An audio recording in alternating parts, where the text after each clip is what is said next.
진정한 여행의 발견은 새로운 풍경을 찾는 게 아니라 새로운 눈을 뜨는 것이다. 안녕하세요. 베아트리체의 책 산책입니다. 마음 챙김이라는 것이 명상을 수반하는 일이라 조금 익숙치 않은 분들도 계실 텐데요. 사실 마음 챙김의 근간은 삶에 대한 태도이기도 합니다. 마음 챙김을 하게 되면 무엇이 바뀌느냐 하신다면 여러 가지가 있겠지만 우선 내 자신을 객관적으로 보게 됩니다. 나조차도 알지 못하던 나를 알아차릴 수 있습니다. 그로 인해 외부 자극의 반응이 아닌 대응을 하게 됩니다. 반응과 대응의 차이는 하늘과 땅 차이죠. 누구나 순간적으로 화가 치밀어 오를 때가 있습니다. 그때 욱 하는 것이 반응이라면 대응은 한 박자 쉬고 잠시 상황에 대한, 상태에 대한 생각을 해볼 수 있는 여유를 가질 수 있는 것이죠. 멋지게 나이 들고 싶지 않으신가요? 멋있다는 건 이런 것이죠. 어떤 상황에서도 침착하게 평정심을 유지할 수 있는 것. 우리가 신도 아니고 사람인데 그럴 수 있냐고요? 그럴 수 있다고 합니다. 매주 월요일 아침 우리 함께 해보십시다. 내년 이맘때쯤 연습하니까 되네 할 수 있도록 저도 한번 애써 보겠습니다. 지금 1월 시작하기 딱 좋은 때입니다. 그래서 오늘의 주제는 뇌를 바꾸기에 너무 늦은 때는 없다라는 챕터를 준비했습니다. 이 책의 저자는 마음 챙김을 과학적 모드로 만든 최초의 인물 중 한 분이십니다. 저자이신 샤오나 교수님이 수십 년간 해온 명상 수행에 과학적 연구를 결합하여 만든 책이라 더욱 좋았습니다. 임상 경험과 과학, 실천 지침까지 고루 갖춘 이 책은요. 마음 챙김에 처음 입문하시는 분들이라면 더더욱 추천드리고 싶은 책이기도 합니다. 너무나 쉽고 친절하게 과학적 근거로 설득력 있게 쓰여져 있습니다. 심리학 교수이자 작가, 명상가로 활동 중이신 샤오나 샤피로의 마음 챙김입니다. 어디에 있든 그곳이 출발점이다. 뇌를 재설계해서 인생을 바꾸기에 너무 늦은 때란 없다. 내가 직접 경험해봐서 자신있게 말할 수 있다. 17살 때 나는 척추에 쇠막대를 박은 채 병원 침대에 누워 인생이 연기처럼 사라지는 것을 지켜봐야 했다. 척추 측만증, 뼈가 폐에 구멍을 낼 판이었다. 두려움과 불안으로 미치기 일보 직전이었다. 수술이 끝나고 눈을 떴을 땐 연옥에서 지옥으로 떨어졌다. 극심한 통증으로 숨도 쉬기 어려웠다. 내가 꿈꾸던 미래가 다 사라져버린 것이다. 재활치료를 받는 몇 달 동안 당차고 발랄한 10대는 사라지고 소심하고 겁먹은 계집애만 남아있었다. 사소한 움직임마저 어색하고 고통스러웠지만 몸보다 마음이 더 나를 괴롭혔다. 나쁜 생각을 밀어내고 어떻게든 좋은 쪽으로 생각하려 했지만 내 안에서 비롯된 두려움과 고통을 잠재울 수는 없었다. 그러던 어느 날 예기치 않은 순간에 희망이 왔다. 아버지가 책 한 권을 내게 내밀었다. 마음 챙김 분야의 선구자 존 카바친이 쓴 어디에 가든 당신은 그대로 당신이다 라는 책이었다.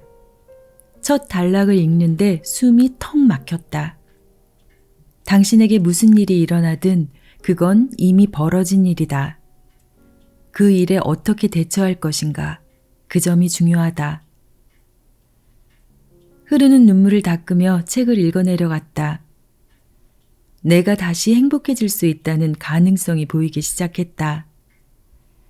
두려움과 통증에 가려있던 회복력이 깨어나기 시작했다. 치유될 수 있다는 희망의 불씨가 되살아났다. 나는 마음 챙김에 관한 책과 기사와 에세이를 닥치는 대로 찾아 읽었다.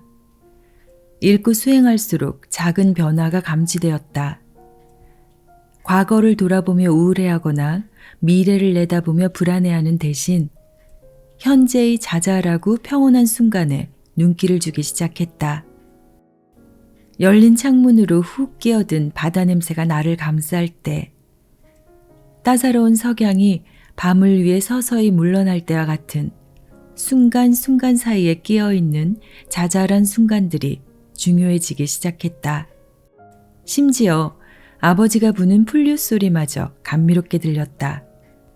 몇 달 전까지만 해도 아버지가 친구들 앞에서 플룻을 불면 기겁하며 말렸는데 말이다. 마음이 안정되자 몸의 통증을 대하는 내 자세가 달라졌다. 내 통증이 아니라 그 통증으로 바뀐 것이다. 두려움으로 상황을 더 나쁘게 보던 성향이 줄어들면서 평온한 순간에 주목하게 되었다. 통증은 여전했지만 전보다 덜 괴로웠다. 감지하기 힘들 만큼 몸은 더디게 회복됐지만 내 믿음과 즐거움과 희망은 순식간에 회복되었다. 어떤 일이 벌어졌든 앞으로 또 어떤 일이 벌어지든 내 안에는 파괴할 수 없는 뭔가가 있음을 알게 되었다. 내 여정은 이미 시작되었다. 네, 이렇게 시작된 마음 챙김이 그를 태국으로 이끕니다. 태국으로 친구와 트레킹을 가서 우연히 승려 한 분을 만나게 됩니다. 그 승려는 이곳에 온 김에 명상을 하자고 청합니다. 그는 감격이었죠. 승려의 가르침대로 수행을 하며 편안하고 명료하고 차분해지면서 두려움과 함께 통증이 사라지고 몸의 경계가 스르르 녹아내리며 세상 만물과 하나로 연결된 것 같은 느낌을 받습니다. 그리하여 이번에는 스스로 한 사원을 찾아가 명상을 시도합니다. 코로 들이쉬고 내쉬는 호흡, 반복, 반복. 그런데 이번엔 정신이 흐트러집니다. 그가 해온 이론과 달리 실전은 그가 상상했던 것과 너무나 달랐습니다. 그의 말 계속 들어볼게요. 현재에 집중을 하려 해도 내가 그때 그걸 했더라면 어땠을까? 아, 그때 했더라면 좋았을 텐데. 혹은 나 그거 하면 어떨까? 잘할 수 있을까? 과거와 미래가 꼬리를 물고 이어졌다. 마음챙김 관련된 글에서 자주 접했던 몽키 마인드의 뜻을 제대로 이해할 수 있었다. 원숭이가 이 나무 저 나무로 옮겨 다니듯 이 생각 저 생각으로 마음이 어수선했다. 완벽한 장소에서 완벽한 명상을 맛보려던 희망은 무너졌다. 다음 날 승려에게 이 상황을 말했다. 그 승려가 한 말은 내 평생 잊지 못할 것이다. 그는 껄껄 웃으며 뭐든 실천할수록 강화됩니다. 라고 했다. 승려는 당시 신경과학자들이 막 발견하기 시작한 뇌의 근본 원리를 제대로 파악하고 있었다. 우리가 순간순간 실천하는 것은 뭐가 됐든 우리 뇌를 물리적으로 변화시킨다는 것이다. 뭐든 실천할수록 강화된다. 승려는 판단력으로 마음챙김을 수행하면 판단력이 강화되고 좌절감으로 수행하면 좌절감이 강화된다고 설명했다. 마음챙김은 단지 주의를 기울이는 것으로 그치지 않으며 주의를 기울이는 방법에도 신경 써야 한다는 점을 알려줬다. 진정한 마음챙김은 호의와 호기심의 태도를 포함한다. 친한 친구를 다정하게 포옹하듯 골치 아프고 불완전한 부분을 포함한 모든 경험을 기꺼이 포용하는 거라고 그 지혜로운 승려는 설명했다. 호의와 자비의 태도를 키우는 것이야말로 마음챙김의 비법이다. 당시에는 어렴풋하게 이해하고 넘어갔지만 이러한 태도는 결국 내 연구와 평생 작업의 중심이 되었다. 이러한 호의적 태도는 공경에서 벗어나거나 어려운 일을 미봉책으로 가리는 수단이 아니다. 오히려 우리의 모든 감정과 생각과 행동을 진심으로 책임지는 방법이다. 비난하고 부끄러워하기보다 이해하고 치유하고자 노력하는 것이다. 마음챙김 명상에서 배워야 할 요소가 한 가지 더 있다. 승려는 우리가 명상할 때뿐만이 아니라 평소에도 늘 뭔가를 수행한다고 강조했다. 이 말은 곧 우리가 뭔가를 계속 강화한다는 뜻이다. 그렇다면 당신은 무엇을 강화하고 싶은가? 이 질문이 중요하다. 개인적 가치와 목표와 열망 등 당신이 가장 관심을 두는 것, 이게 바로 당신의 의도다. 의도는 우리의 가장 간절한 희망과 가치를 반영하는 쪽으로 마음의 나침반을 향하게 한다. 승려의 도움을 받은 뒤로 내 수행이 조금씩 달라졌다. 일단 판단하지 않고 관찰하기 시작했다. 경험을 통제하려 하지 않고 호기심과 관심과 호의를 품고서 천천히 다가갔다. 똑바로 하려고 애쓰지 않고 그냥 흘러가는 대로 놔두었다. 그 과정에서 마음챙김 수행이 정확히 뭔지 깨달았다. 마음챙김은 완벽해지는 게 아니라 그냥 묵묵히 수행하는 것이었다.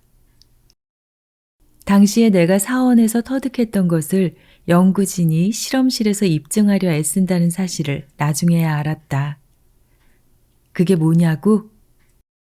외적 변화는 우리를 장기적으로 더 행복하게 해주지 못하지만 내적 변화는 그럴 수 있다는 것이다. 신경과학자 리처드 데이비스는 이렇게 말한다. 뇌 구조를 바꿀 수 있기 때문에 뇌를 단련해서 행복감을 높일 수 있다. 결국 행복감을 높이기 위한 뇌 훈련이 바로 마음챙김이다. 뇌를 바꾸기에 너무 늦은 때란 없다. 20세기 뇌과학에서 가장 중요한 발견인 신경가소성은 우리 뇌가 일생 동안 끊임없이 변한다는 사실을 가리킨다. 나이가 아무리 많아도 당신의 뇌에 건강한 경로를 새로 생성하고 낡고 허술한 경로를 쳐낼 수 있다. 이런 신경가소성의 발견으로 모든 게 바뀌었다. 왜냐하면 신경가소성이 우리의 무한한 잠재력을 확인해 주기 때문이다. 살아가는 내내 우리 뇌의 물리적 구조를 바꿀 수 있다. 새로운 신경 연결을 생성하고 기존 연결을 강화하며 불필요한 연결을 제거할 수 있다. 당신의 정신을 진짜로 바꿀 수 있다. 변화에는 헌신적 노력이 필요하다. 반복해서 수행해야 한다. 우리의 뇌는 1조 1천억 개의 세포로 구성되는데 일반 컴퓨터보다 10억 배 빠른 속도로 작동한다고 과학자들은 추정한다. 먹고 자는 일에서 웃거나 사랑에 빠지는 일 등 일상생활의 온갖 부분을 관장하기 위해 함께 작동하는 1천억 개의 뉴런이 포함된다. 하지만 우리는 이 엄청난 장기를 어깨에 이고 산다. 우리 뇌는 완벽한 개인 비서라고 할 수 있다. 우리가 요구하지 않아도 뭘 해야 하는지 알아서 척척 해낸다. 게다가 오류도 거의 없다. 하지만 일부 핵심 활동들, 특히 행복감과 만족감을 관장하는 활동의 경우 비서가 최적의 결과를 얻기 위해 뭘 할지 알아차리도록 우리가 훈련을 제공해야 한다. 신경과학자들 사이에 잘 알려진 말이 있다. 함께 불꽃을 틔운 뉴런들끼리 서로 연결된다.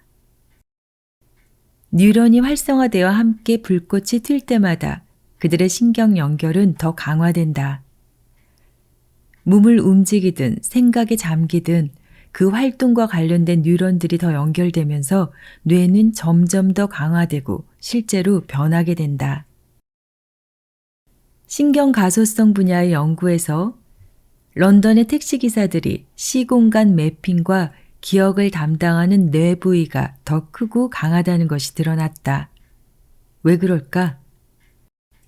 2만 5천 개나 되는 미로 같은 거리에서 런던의 명물인 블랙캡을 운영하려면 지식으로 알려진 세계에서 가장 엄격한 시험 중 하나를 통과해야 하는데 이를 위해 보통 4년 동안 공부해야 한다. 미국에서 의과대학을 마치는 데 걸리는 시간이다. 유니버시티 칼리지 런던의 연구진은 지식시험에 통과한 기사들의 뇌에서 상당한 변화가 일어났음을 입증했다. 수년 동안 매일 런던의 2만 5천 개 거리를 반복해서 운행한 기사들은 시공간 매핑과 관련된 뇌 부위, 즉 해마가 커지거나 두꺼워졌다. 이와 유사한 실험이 또 있다. 하버드 대학의 사라 라자르 교수와 동료들은 fMRI를 통해 마음 챙김을 수행하는 사람들의 뇌를 연구했다. 그 결과 그들의 주의, 학습, 정서적 처리와 관련된 뇌 부위가 더 커지고 강화되었다는 사실을 발견했다. 더 나아가 마음 챙김 수행이 뇌의 노화 과정을 늦출 수 있다는 사실도 알아냈다. 연구진은 명상 수행으로 노화와 관련된 전두엽 피질의 얇아짐을 늦출 수 있다고 결론 내렸다. 이러한 결과는 모두 20여 년 전 태국의 승려가 들려준 말을 뒷받침한다. 뭐든 실천할수록 강화된다. 나아가 우리는 긍정적 시냅스 연결을 생성하고 강화하면서, 다시 말해 뇌 구조를 건강한 방식으로 빚어내면서 허술한 경로를 쳐낸다. 과학자들은 이것을 신경 가지치기라 부른다. 우리가 어떤 생각이나 기분이나 행동을 수행하지 않으면 뇌는 그와 관련된 뉴런들을 발화시키지 않는다. 그 결과 그러한 생각과 기분과 행동은 점점 약해지다가 결국 시들어버린다. 진화론적인 관점에서 신경 가지치기는 반드시 필요하다. 그래야 특정 연결을 의도적으로 강화하면서 동시에 불필요한 경로를 쳐낼 수 있다. 그 공간에서 더 행복하고 더 건강하며 더 효과적인 사람으로 거듭나도록 도와줄 뉴런이 생성될 것이다. 나는 신경 경로를 길에 비유하는 것을 좋아한다. 길을 따라 어느 방향으로든 갈 수 있기 때문이다. 잘 다져진 초고속도로처럼 우리는 수십 년 동안 길러온 습관이 있다. 가령 벌컥 화를 내듯 저절로 나오는 감정 반응일 수도 있고, 자신이 한참 부족하다고 믿는 식의 뿌리 깊은 믿음 체계일 수도 있다. 또는 반복해서 알람 신호를 끄고 아침 운동을 놓치듯 의지력을 잠재우는 행동일 수도 있다. 우리가 이러한 습관의 초고속도로를 인식하는 순간 뭔가 중요한 일이 생긴다. 바로 우리에게 선택할 기회가 생긴다는 것이다. 똑같은 행동을 반복하면서 다른 결과를 기대한다면 정신이 나간 것이다. 변화에는 헌신적 수행이 필요하다. 무엇보다 자기 판단을 안 해야 한다. 아기가 기는 단계를 지나 걷고 뛸 수 있게 된 것도 넘어졌을 때 자기 판단을 안 했기 때문이다. 다행히 우리 뇌는 기회를 주면 알아서 나아가도록 만들어졌다. 게다가 어떤 행동을 상상하기만 해도 정신을 단련할 수 있다. 그러나 문제는 바로 우리가 바라던 일을 마침내 이뤄낸 정적인 상태, 즉 목적지에 집중한다는 데 있다. 완벽한 결말에 집중하는 것은 삶이 의도하는 바가 아니다. 삶 자체는 과정이라 끊임없이 진화한다. 완벽함은 정적인 상태라 진화의 대척점에 있다. 화가 살바도 달리는 완벽하려고 너무 애쓰지 마라. 어차피 도달하지 못할 테니 라고 조언했다. 우리 삶을 바꾸려면 먼저 완벽함이라는 신화에서 벗어나야 한다. 미국 축구계의 전설 비스 롬바드는 완벽함은 달성할 수 없지만 우리가 완벽을 추구한다면 탁월함은 이룰 수 있다 라고 말했다. 이 유명한 코치는 노력하는 과정이 중요하다는 사실을 알았던 것이다. 우리 삶을 바꾸려면 목적지가 아닌 방향에 초점을 맞춰야 한다. 우리가 이상적 완벽함에 부응하면서 행복을 찾으려고 노력할수록 진정한 평안과 행복과 유대는 점점 더 멀리 날아난다. 우리는 자기 개발에서 자기 해방으로 마음가짐을 바꿔야 한다. 자기 해방은 제한적 믿음, 즉 우리에게 고쳐야 할 게 있다는 잘못된 생각에서 벗어난다는 뜻이다. 완벽해지겠다고 끊임없이 시도하면 탈진할 수밖에 없다. 수행의 목표는 뭔가를 기어이 해내는 데 있지 않다. 완벽해지려 하지 말고 그냥 묵묵히 수행하는 게 중요하다. 완벽함은 가능하지 않지만 변화는 가능하다. 변화는 방향이지 목적지가 아니다.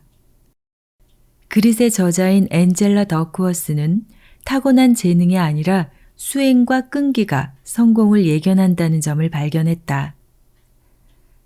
성공과 실패의 일관된 차별점은 재능 수준이 아니라 헌신적 수행이었다.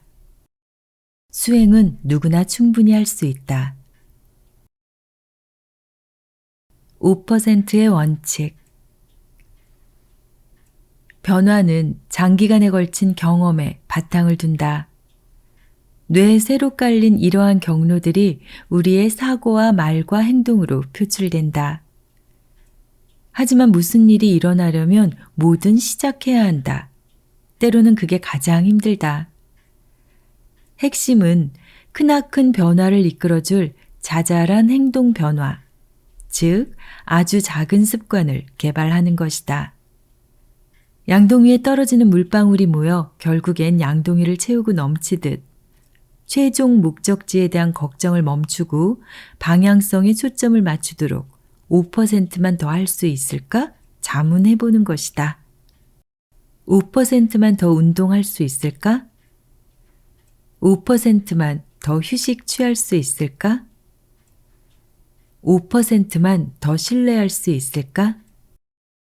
결국 작은 변화가 큰 차이를 가져올 것이니까. 심리학자이자 작가인 리 켄스는 긍정적 신경 가소성이라는 용어를 고안했다. 이 말은 건전한 심리적 자원을 생성하는 수행에 우리가 의도적으로 관여한다는 말이다.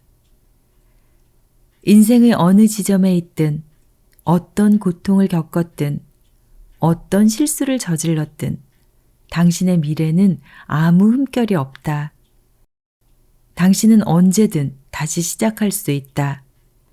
당신이 다시 시작할 수 있는 이유를 한마디로 요약할 수 있다. 뭐든 수행할수록 강화된다. 그렇다면 당신은 무엇을 강화하고 싶은가?